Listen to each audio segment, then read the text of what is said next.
Wow, it's your boy, the kid, the one and only, the nonprofit sector connector. I'm more fired up from the music. Dannie Taylor, what's going on? How are you? What isn't going on? I don't know. We're going to find out. You're going to tell me a lot of stories. It's story time.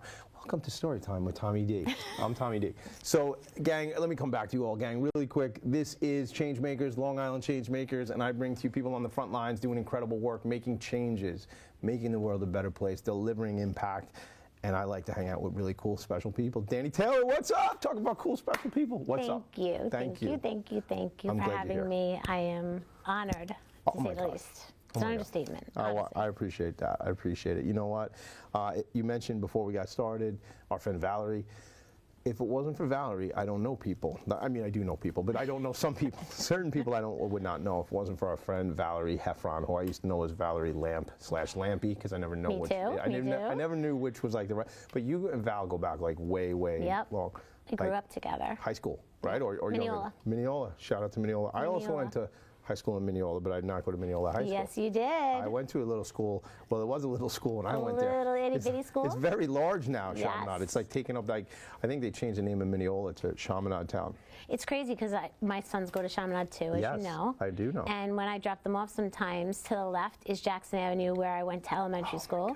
In front of me is the middle school, and then a couple of blocks down is the high school, and it's just like full circle. It's funny. That's got to be crazy for you. Like, did you know Chaminade guys when you were growing up? Of course. Yeah. Like Chaminade dances on Friday nights? I never went, but the girls did. See, Val did. Val went? Yeah. I had no idea. I got to text her. Hold on, we're doing a show, Tommy. We'll text later. I did not know she went to Chaminade dances. Yep. A bunch of the girls. There's 7 of us that grew up together, and some of the girls did go. I didn't know that. So what's funny about it is, like, I went, like, I guess I was like 9th grade, freshman, and then sophomore, and then I started working in my uncle's bar restaurant. So we'll say restaurant since I was underage, and then we'll call it a bar when I was like older, but it was a bar. And I didn't go to those dances anymore because I was like I was an expediter. I was running food, I was like bussing tables, and then eventually I was a bartender, and I was in that neighborhood.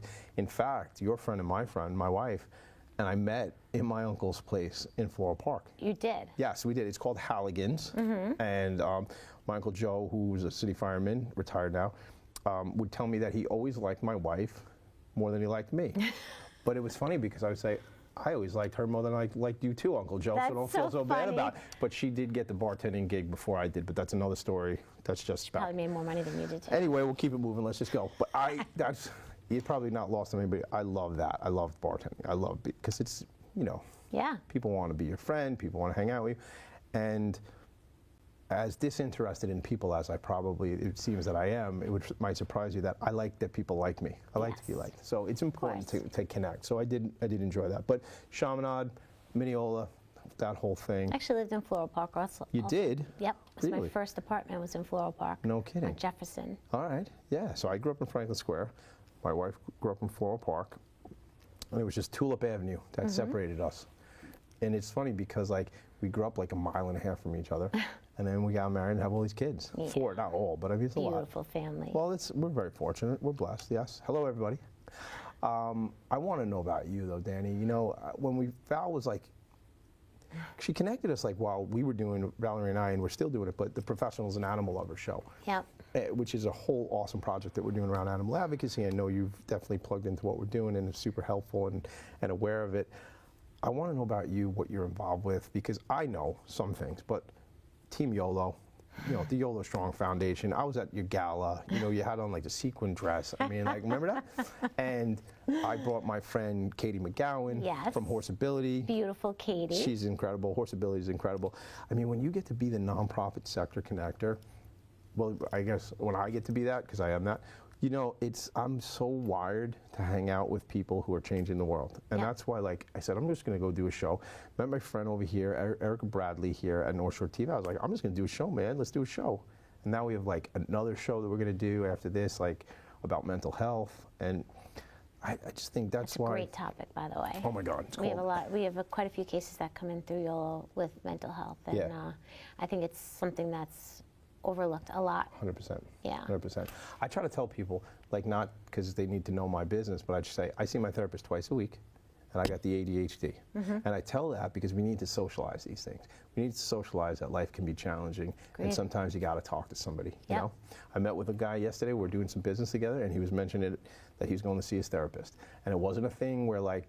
It was just, oh, cool. It was like he was going to get a cleaning on his teeth, right? Because that's, I believe, this is not this show, but that's what I believe we need to have it. That is as normalized as going to get a cleaning or going to get a haircut. I agree. I agree. I mean, it's, you know, if you don't see somebody and life becomes challenging, to not do that is a disservice to yourself and the loved ones around you. I actually experienced something and started seeing someone myself, and suggested it, you know, to other people around me that were going through it too. So yeah, I think why not?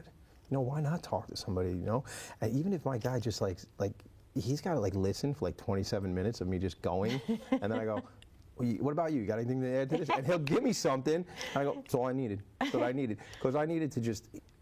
Part of it, I think, is reflecting, and part of it is, but he's definitely a little bit of cognitive behavioral therapy, giving me some good stuff to take away, and super, super important. We must end the stigma, but that's a different show. Let's talk about YOLO Strong. Let's talk about the work you're doing in real estate. Let's talk about how you've aligned the two. You know, you've taken your business and your passion for that and your passion for philanthropy and put them together. Let's talk about that. So, as you know, I started the YOLO Strong Foundation 12 years ago, myself and 2 other girls. At the time, my boys, who you've met, they're 11 months apart, and they were younger. And my husband at the time was traveling globally, and you know, it was tough. I was in corporate America selling risk management software to investment banks, and then all of a sudden... Tell me more. Oh, I risk management software. Oh, I did. Did you? Yes. Did you really? I loved it because I'm like a very you know, data girl. Yeah. So all right. So that was like right in your scope. Totally, and I loved it. But you know, it was an agreement we had, and it was something that I now look back on and so grateful and appreciative that I had that time with the boys at home. But while I was home and I had the 2 boys, there was an article that I had seen in the local newspaper about these 2 little boys who had passed away, and they had a genetic disease. And in that moment, I just thought, this is crazy. Like, who am I to complain about anything? So I kept just talking about it and talking about it and talking about it. And my ex was like, why don't you just do something about it? And I was like, And I was like, well, what could I do? And he's like, think about it. You know, let me know.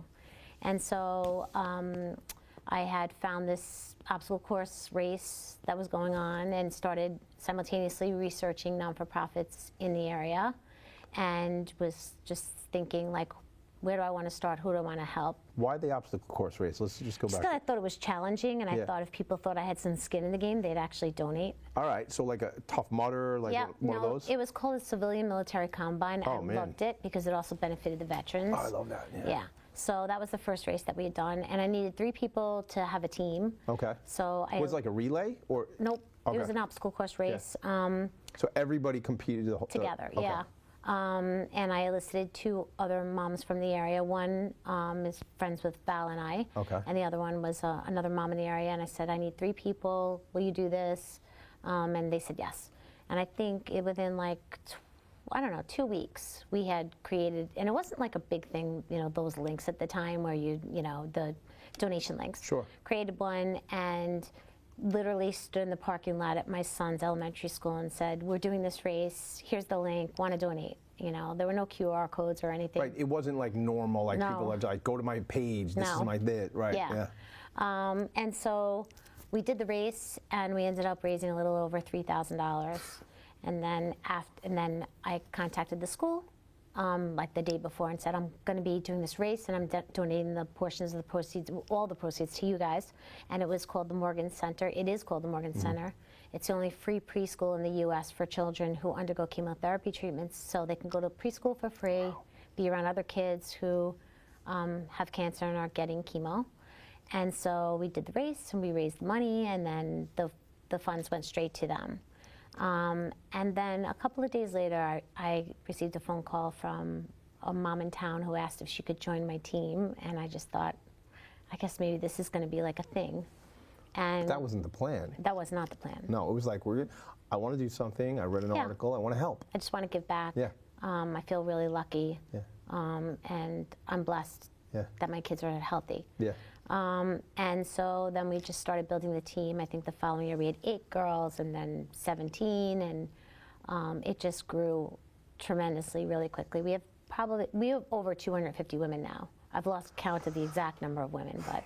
What, you know, I say this a lot, and then we mentioned Valerie a couple times, and she and I talk about the ripple effect a lot. Oh God, yeah. You know, and what's like the ripple effect of, you know, you remember that movie? It's called like where the woman like misses her train and then makes her train.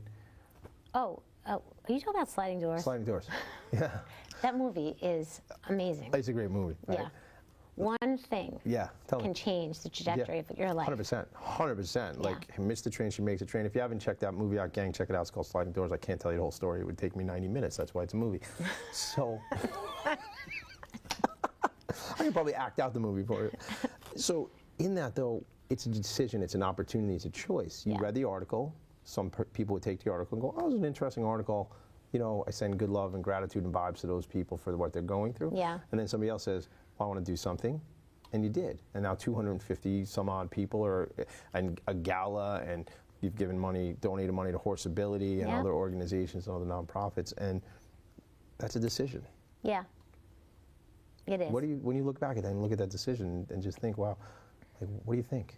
I'm just grateful that I was open to that, because I think a lot of times in life, things come your way and you're not open to it. Yeah. So I am really grateful that I was open to it in that moment, especially because, you know, we do great things for other non-for-profits, but we also help families directly. You get to really know these families and understand what they're doing, and as best as you can, live in their shoes and help them out as much as you can. We try to come up with ways to give them some relief. We're not looking to just kind of put a Band-Aid on a problem.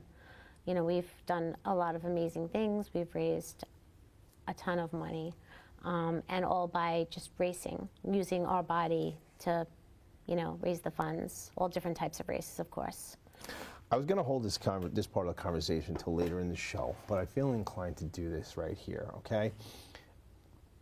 About a year and a half ago or something like that, I won a prize. It was during COVID. I won something. I won, it was an adult tricycle. Yes. Okay, I won the adult tricycle. Shout out to New Ground, Shannon Boyle and her team, breaking the cycle of homelessness amongst the veteran community, which to me, if I even have to say a statement that veterans are homeless is another tragedy, I don't even understand it.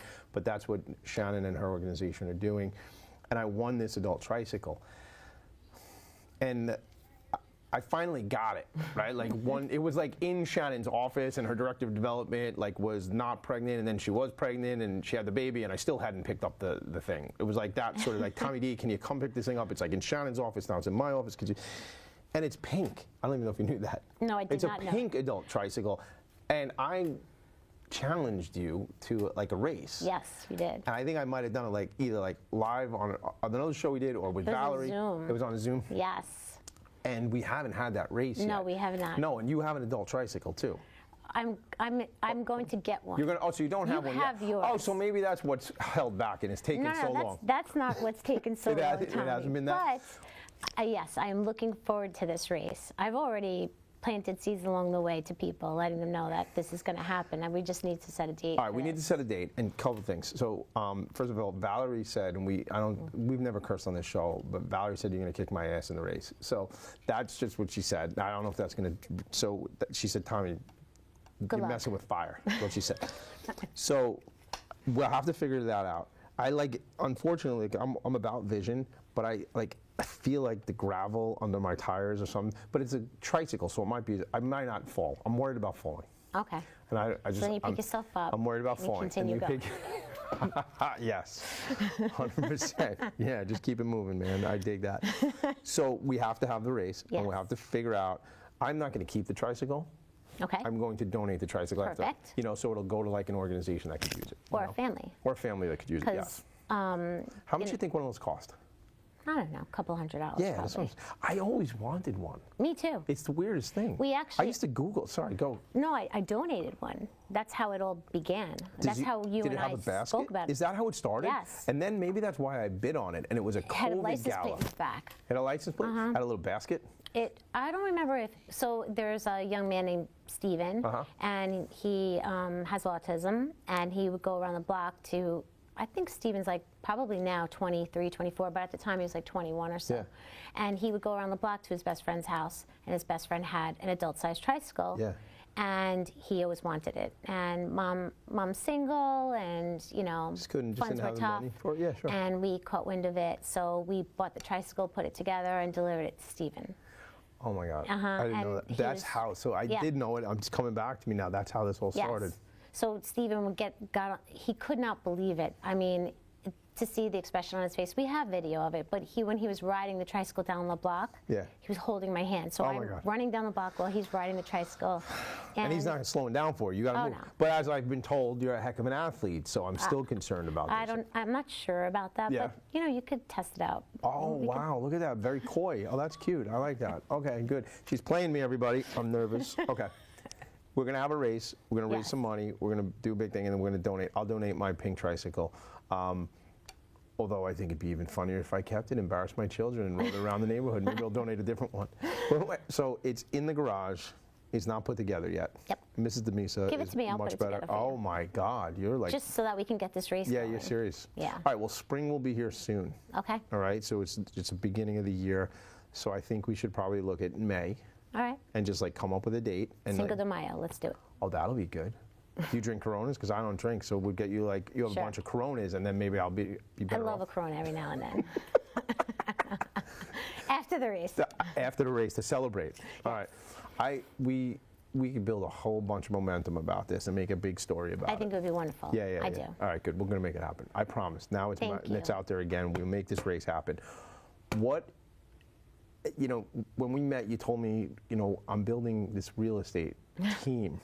And this is your word, not mine, because like you said, my girls, or the girls. Is it the girls? The girls. The girls. So the girls, and we're doing this thing, meaning the people who support the organization, the women who, some of them have founded the organization with you, right? You found a way to align what you are doing in the real estate world. And I remember being down in DC like 2 years ago, and I don't know if you knew I was away, but we were on a phone call for like an hour. And you were I did not know you were away. But you remember that call? Thank you. Yeah. Well, I remember the exact conversation we were having. And it was like a really cool conversation where sometimes we got to give each other a little push and a little shove. You know? I needed it. Sometimes we need that, right? And it was like a conversation where I'm remembering how, like, where you were there from a growth perspective to where you are successfully now. I mean, like, again, just life changes and moves fast. I think in life, no matter what you talk about, intention is the most important thing. Yeah. And I think I was scared because everyone knew me as Danny from YOLO, and then what does she think she's doing? Now she's a realtor, like that sort of thing? Now she thinks she can, sell homes. Like she's never sold a home in her life, which that is true, by the way. But a lot of people never sold risk management software. No, that's true. That's probably very few people have ever done that. Compliance software, and a lot of people don't sell it. Yeah. So or enjoy selling it. Well, I mean, you seem to have loved it. I loved it. Really? Yes. That's like data, analytical, that sort of mind, yeah? I don't know. Yeah. The ROI is really cool. Sales is great, though, isn't it? Yeah. So you had a track record of success in founding an organization and also in sales. So yeah, but you know the way it is, Tommy. Like when you're in sales, if you sell something, you transfer those traits onto everything else. I was very, very lucky when I first started because I met. I worked for Signature Premier Properties, and Pete and Kathy were extremely generous and with their time and me and their efforts, and they supported me in trying to do this. So I just basically was shopping for a broker to work for that understood the intention of what I was trying to do. So why was what you were trying to do different than, hey man, I'm a realtor now? Like, what was the intention? Well, first off, what I wanted to do is I wanted to form a team where everyone on the team donated a portion of their sales proceeds to the foundation. Love it. So And a lot of times when people form teams, they already have a book of business and they're just, parsing it out. Meaning the team leader, in a sense, is so busy that they can feed everybody. Right. At least initially, till those folks get going. You didn't have that. No. Got it. And I also didn't have experienced realtors who are selling homes on my team. Yeah. So I was building a team, building the business simultaneously, and also the brand, right? So it is the YOLO Home Team, and the word, was that not only were we experienced, knowledgeable realtors, but we also donated a portion of our proceeds to the foundation, which will in turn help families directly, local families directly, who have a medically fragile or terminally ill child. And so that was the plan. And it took a little bit longer than I had expected. Okay. But 2.5 years now, since then, we've changed brokers. What does that mean? Because I know that's a big deal. Yeah, We sort of talked about it before we got started, but I wanted to hold it for the show. So, so what happened there? So, well, I mean, I loved Signature, very much so. If I was looking to work with a large broker, Signature would absolutely be the one. But I was looking to kind of grow with a broker. And found Justin LaSala from Vantage Partner Realty, and he's just an amazing human.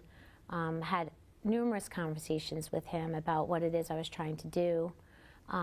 He's been in the business for quite some time, very driven, very patient, and he not only has like traditional business, but he also deals with foreclosures and short sales, which was another entity that I wasn't privy to and didn't really have access to.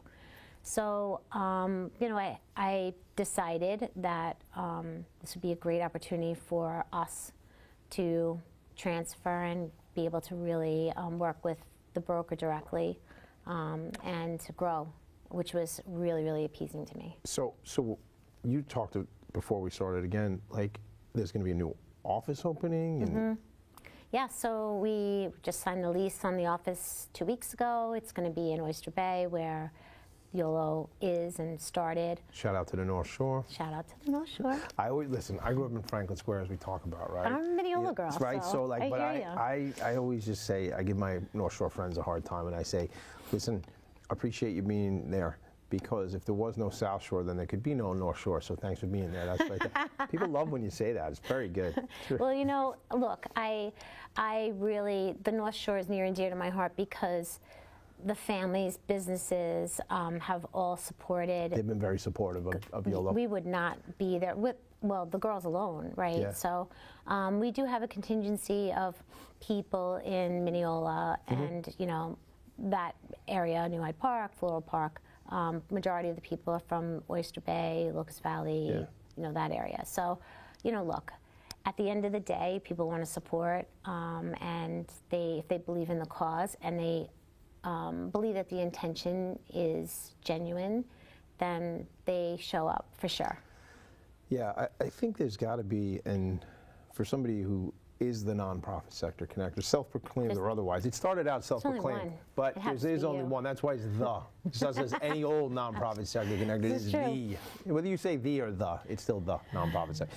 But the thing about it is, what's always important for me is that alignment of where business and philanthropy or business and nonprofits get together. So, if I have a choice, and if I have a choice in realtors, and one is Dannie Taylor and everybody else, and I always pick Dannie Taylor. But on top of that, if one is somebody who's focused on give back and in their mission statement and what they do as a brand, the culture is about give back and community involvement every day of the week, twice on Sunday, man, right? The interesting part about this experience, on the YOLO side, the interesting part has always been for me is the kids. Yeah. They've formed their own teams. Now there's the YOLO Home Team, and as the years have gone on, it's been 12 years. Yeah.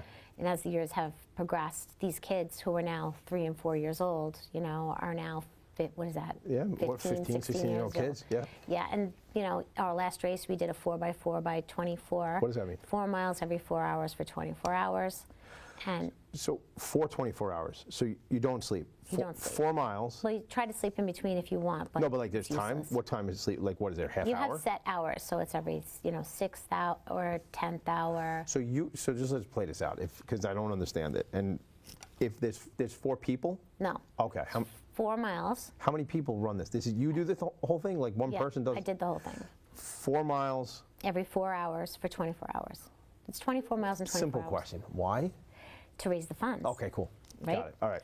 And so now these kids who were 3 and 4 Yeah. now form their own team. They are now doing the 4x4. Well, they have a team. Right. And so we formed, I think we had 15 teams, 12, 15 teams this year, and we raised over $30,000. Where'd that money go? So it's going to families that have sick children. One family in particular will be assisting them with their mortgage. Dad's working, mom is working part-time, 2 children of special needs. We're going to be helping them out big time. Game changer, right? Like, Yeah. Tommy D, what's this show about, right? Like, what are we going to be talking about? This is what, right? Like, we came into this conversation saying, you're a change maker, Dannie Taylor, seriously. You are, like, you're making the world, like, again, it's difficult sometimes for people to, like, take the credit, right? But I've worked at that myself, because I'm like, yeah, it's no big deal. No, that's what Tommy D does. Hey. No, but it's like we need to reflect on each other and just say, like, what you're doing makes the world better. Well, I agree that there was a start to it, for sure. But, you know, the likelihood of a non-for-profit lasting 12 years without anyone collecting a salary, Yeah. it just doesn't happen. Yeah, that's like right. statistics show it's usually 3 to 5 years. And no one's ever collected a Well, salary. people are going to lose interest, people are going to write, and people Yeah. move on, and yeah. It's a lot. It is a lot, especially when you come to these events. And No you one's put drawn a salary from this Never. organization in 12 Never. years. Yeah. And we've, you know, it's something I'm really, really proud of. It's made it, you know, it's difficult, right? Sure it is. Because you're expecting people to donate their time, and kids are getting older, we all have obligations, but these women are just unbelievable. So I really do, you know, I might have come up with this crazy idea. Right. And lots of them. But it's even God that for them. ripple if it's other people that have to Yeah. take up the reins. What's next for is it called the Team YOLO Home Advantage? What is It's the YOLO Home Team. YOLO Home Team. Advantage Partner Realty, but the YOLO Home Team. What's next? So, global domination. Fair enough. You remember it used to be The called more we Pinky sell, in the the Brain. more we help. Remember Pinky in the Brain? They would say at the end of the show, "What are we doing tonight?" Pinky goes, "We're trying to take over the world." Seriously. Pinky in the Brain. So, global domamination. But short of that, what else would you do? Look, I mean, every home helps a child, right? And that's really the way it That's is. the brand. So every time, every home helps a child. Every time somebody's at the closing table, visualize this, gang. Every time somebody's at the closing table, closing, first, congratulations on your new purchase of your new home, right? And that something happens. And that was the other thing that has been just a complete shock to me is that, you know, we've had people who were involved in title, mortgage brokers. Yeah, sure. The other realtor that I'm working on these deals with, they're all like, "You're doing what? We want in. We want to help. They want to be part of it. And you know, for that, I will, you know, be eternally grateful. You know, so you know, it's not us versus anyone. It's, you know, this is what we're doing. Come join us in trying to help these local families who are, you know, struggling. It's an unforeseen instance in your life. It only takes one phone call, right? It's one phone call to change. Yeah. You know, we all go through day-to-day struggles, but that phone call, you know, really does change your perspective. So yeah. Look, those other realtors sitting across the table from you, they just want to be change makers like you, and that's what it is. It's all about it. Well, they're more than welcome to join the They team. could join the team. She's hiring, gang. Listen, if you want to change the world, get out there and do it. Lean in, be a part of it. My friend Dannie Taylor is doing it. She continues to do it. She inspires me. I texted you that this morning or last night. I said, you inspire me. Listen, everybody, make it a great day. Take care of your people. Give out some hugs when you get a chance today. And this for you is Long Island Changemakers, another In Focus production. Later.